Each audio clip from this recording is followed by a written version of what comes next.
बुराई पर अच्छाई की जीत और रंगों के महोत्सव होली के त्योहार के ठीक एक दिन पहले होलिका दहन या छोटी होली मनाई जाती है।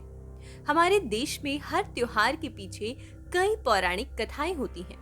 ऐसे ही होलिका दहन के पीछे भी कई किंवदंतियां जुड़ी हुई हैं, जिसमें से सबसे ज्यादा प्रचलित है हिरण्यकश्यप और प्रहलाद की कहानी।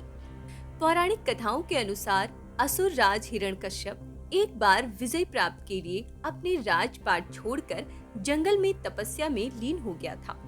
तभी देवताओं ने उसके राज्य में आक्रमण कर उसके राज्य पर कब्जा कर लिया।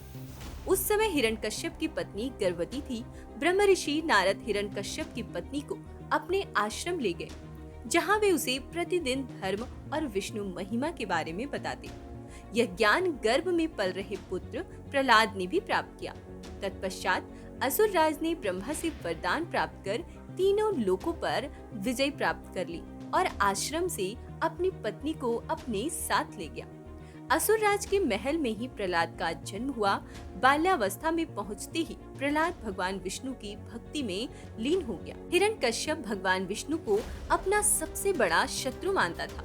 जब उसे पता चला कि प्रहलाद भगवान विष्णु की पूजा अर्चना करता है, तो यह उसे सहा नहीं गया और वह क्रोध से आग बबूला हो उठा।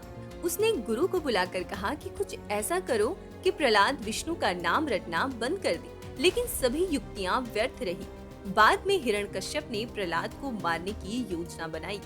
उसने प्रहलाद को विष दिया, उस पर तलवार से प्रहार किया, विषधरों के सामने छोड़ा, हाथियों के पैरों तले कुचलवाना चाहा, पर्वत से नीचे फेंकवाया, लेकिन भगवान विष्णु की कृपा से प्रहलाद का बाल भी बांका नहीं हुआ। हार कर हिरण्यकश्यप ने अपनी बहन होलिका को बुलाकर कहा कि तुम प्रहलाद को लेकर अग्नि में बैठ जाओ, जिससे वह जलकर भस्म हो जाए। चूंकि होलिका को अग्नि से बचाव का वरदान प्राप्त था और वरदान में उसे ऐसी दुशाला मिली थी जिसे उड़ने के बाद आग उसे जला नहीं सकती।